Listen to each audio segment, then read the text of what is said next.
Spider-Man Far From Home is out, and it is, it's okay.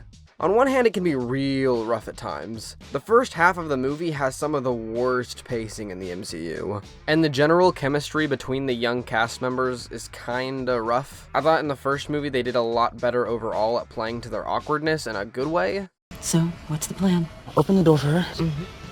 Tell her she looks nice, but not too much because that's creepy. Don't be creepy.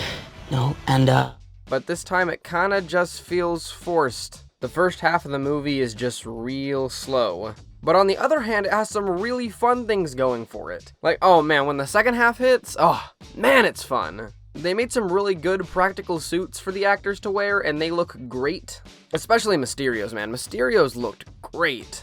Everything else I liked about this is pretty spoilery, so if you haven't seen it and you're a Marvel fan, I'd probably recommend it. If you can kind of take or leave the MCU movies, then you won't like this, wouldn't recommend it. I personally enjoy the Marvel films most of the time, so I had fun. Alright, it's spoiler time. Spider-Man does whatever a spider can. So what'd you like about the movie? Do you want to know what I liked about this movie? Mysterio. Mysterio is awesome. Given that I knew nothing about the comics, I did not see this twist coming up until right before it happened. It reminded me of Iron Man 3 in a really good way. I'm generally not a fan of plot twist villains because the script waits till the end of the movie to reveal the twist, so you don't really get the chance to enjoy the villain. But no. Mysterio ain't like that. Mysterio is introduced as the villain halfway through, and this really gives you the chance to enjoy him for the rest of the movie. He has a pretty rough opening monologue, but after that monologue, man is he awesome.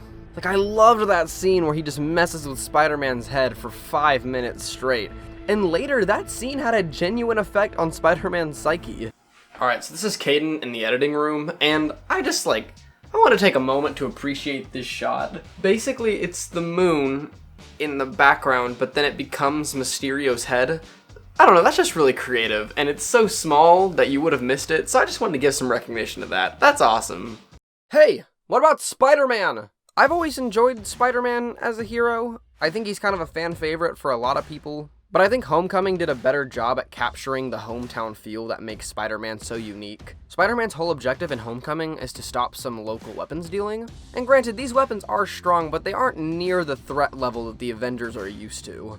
But Spider-Man Far From Home kind of goes back to that big scale type battle, which I loved Mysterio, so I was fine with, but Mysterio's awesome presence kind of came at the cost of losing some of Spider-Man's charm. So overall, I wouldn't call this a particularly good film. The pacing in the first half really kills my overall mood for it, but it does have its good moments, so maybe as a Marvel fan, I'll end up revisiting it sometime. So all in all, I'm gonna give this one a 10 out of 10, baby! J.K. Simmons is in it!